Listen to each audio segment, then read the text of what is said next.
कृपया आप सभी लोग शांति बनाए रखिए, क्योंकि आप सभी का परिचय आपके संयम और धैर्य से होता है। सामने आप जो व्यासपीठ देख रहे हैं, इस पे संतजन ज्ञान मनुष्य बैठे हुए होते हैं। अनंत दूरी की यात्रा को तय करके, जीवन का परिश्रम करके वे आप सभी के सामने अपने जीवन का अध्याय और स्वाध्याय रूपी अमृत आप सभी को परोसते हैं। वही महाप्रसाद रूपी आप तत्व आप अपने जीवन में जब उसको लेते हैं, तभी आपका जीवन जो संचयित होता है उसका एक पूर्ण रूप से विकास होता है। यही सद्भावना के साथ में केवल्यवासी आचार्य प्रवर अच्युत गोत्राचार्य श्री बड़े बाबा जी ने इस मार्ग की, इस श्री कृष्ण मंदिर की स्थापना आपके और हमारे सभी के लिए की है। परंतु हम सभी लोग, सभी भाग्यवान हो ऐसा हो नहीं सकता है, क्योंकि हमारे जीवन में कोई बात कब तक रहती है और हम उसका कब तक पालन कर पाते हैं, ये हमारे और उस समय पे चल रही गतिविधियों के द्वारा हमारी जो क्रियाएं हैं वो क्रियान्वित होती है, और उस रूप में हम सामने जो दृष्टि रखते हैं उस पर ही हमारा दृष्टिपटल टिक जाता है। सूचनाएं आप सभी को दी जाती है, दी जा रही है, देती रहेंगी,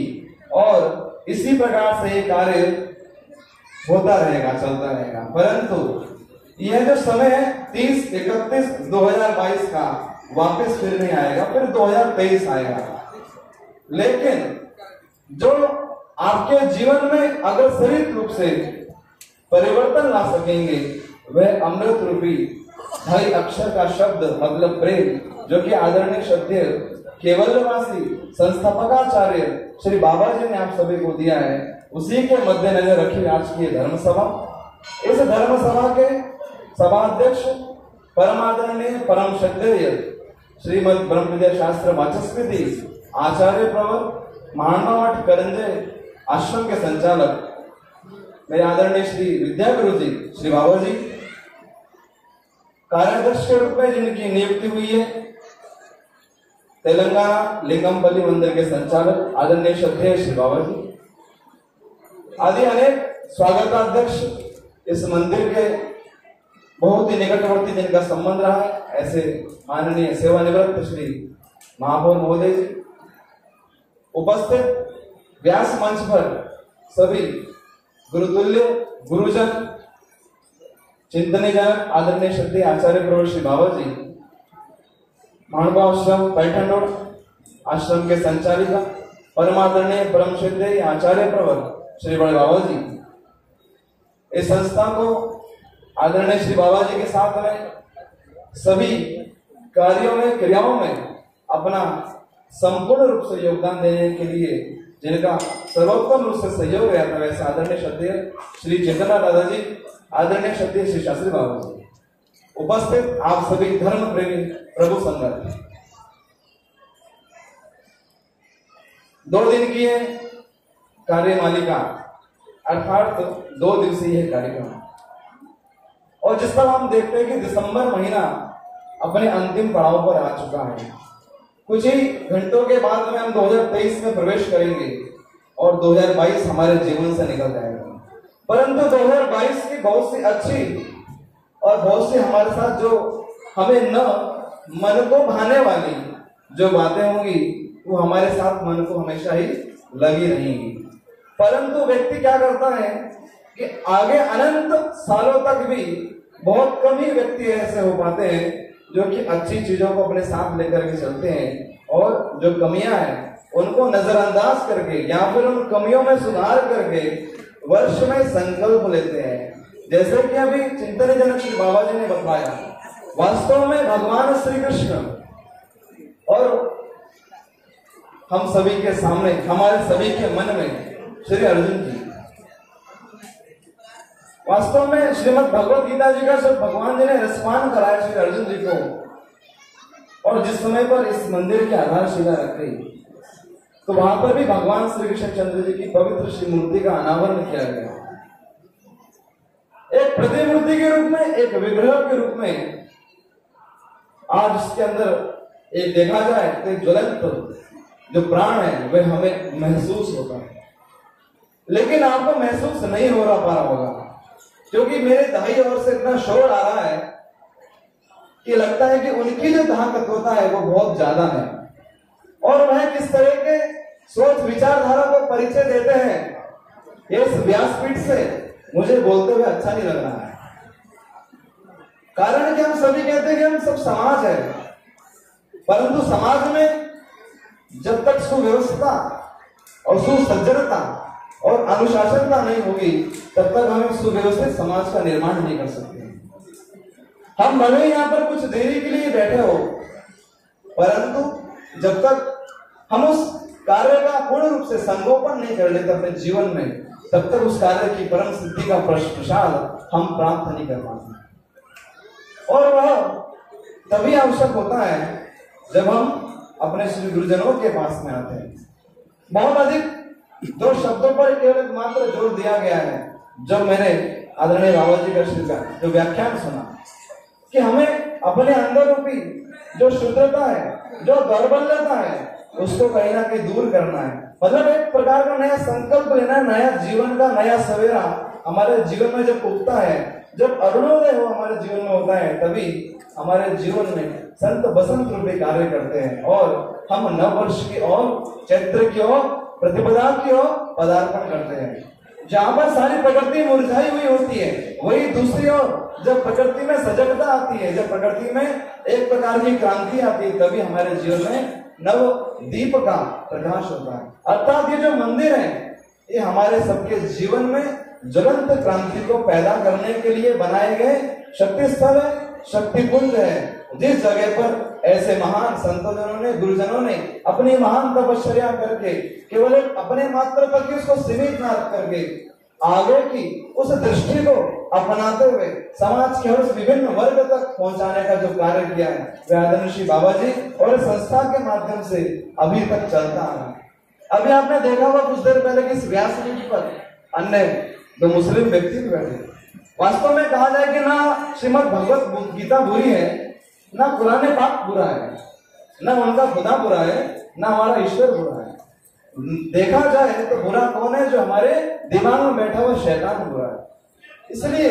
जो इंसानियत का पाठ श्रीमद् भगवत गीता जी के माध्यम से, भगवान श्री जगन्नाथ स्वामी जी के माध्यम से केवल एक मात्र मनुष्य रूपी जो शब्द बतलाया है, उस सूत्र के ऊपर अगर हम जब चलेंगे तो जीवन रूपी जो हमारी नैया होगी वह उस सूत्र रूपी धारी को, मतलब उस रस्सी को पकड़ करके जब हम पार होंगे तभी हम इस जन्म मरण के बंधन से छुट पाएंगे। वास्तव में हम सब लोग यहाँ बैठे हैं और हम सभी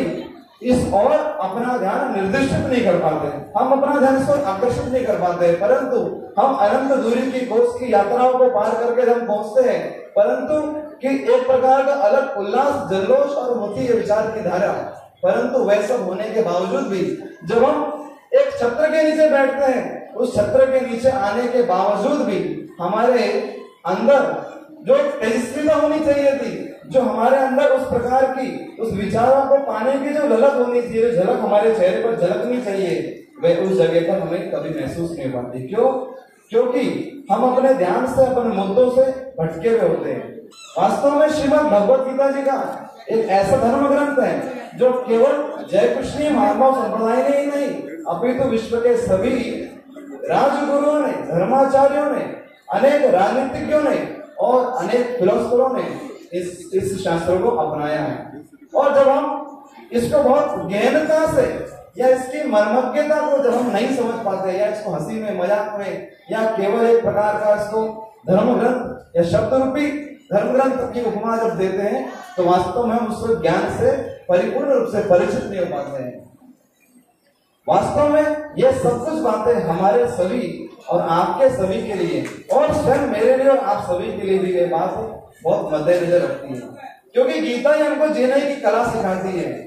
और गीता से हम अपने जीवन में संयमन कर पाते हैं। श्रीमद् भगवत गीता ही हमें त्याग की ओर लेकर, मतलब आत्मज्ञान जब व्यक्ति को हो जाता है तो वह मोह त्याग से दूर हो जाता है, मतलब मोह से दूर होने लगता है। यही तो गीता है। आप सभी ने देखा होगा कि यहाँ पे संन्यास दीक्षा विधि हुई है। वास्तव में आप में इतना बल है क्या कि आप अभी आइए और आप कह दे कि बाबा जी मैं संन्यास लेने के लिए आतुर हूँ और आप मुझे अपना लीजिए। वास्तव में भगवान अपनाते हैं हमको, लेकिन हमारे अंदर उतनी क्षमता है वास्तव में नहीं। भगवत गीता जी के अनेक योग की ओर हम गुजरते हैं, अध्याय की ओर गुजरते हैं, तो उसमें से हमारे जीवन में एक प्रकार की नए विचारों का जब गुंजायमान होता है, मतलब जब उदय होता है, तभी हम वास्तव में समझ पाते हैं कि उस गीता का महत्व कितना है। बाकी का जो धर्म ग्रंथ शास्त्र है,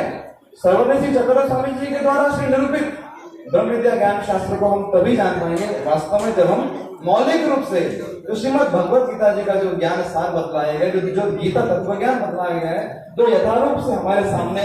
हमारे श्री गुरुजनों के द्वारा उनकी मेहनत कष्ट के द्वारा जो हमको परोसा गया है, जब तक हम उसको अपना नहीं पाएंगे तब तक हम कार्यक्रम में भले पहुंचे, लेकिन वहां पर हमारे तल्लीनता,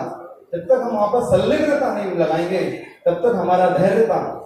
एक प्रकार की जो एकात्मकता है और उसके साथ में जो दृढ़ निश्चयता है और निष्कामिता है, वह पूर्ण रूप से फलीभूत नहीं हो पाएगी। और यही एकमात्र मैं आप सभी से अपेक्षित रहूंगा कि वर्ष 2023 में और इस पावन बेला की मध्य अवस्था में आप सभी यहाँ से कुछ ऐसा लेकर के जाए जो 30-31-2023 में भी आपको याद रह सके। और यहाँ पर जो संतजन गुरुजन ने आपको जो दिव्य प्रसाद जो दिया है, जो महाप्रसाद के रूप में, वास्तव में देखा जाए तो एक छोटी सी बात कहूंगा, जिस समय पर समुद्र मंथन हुआ,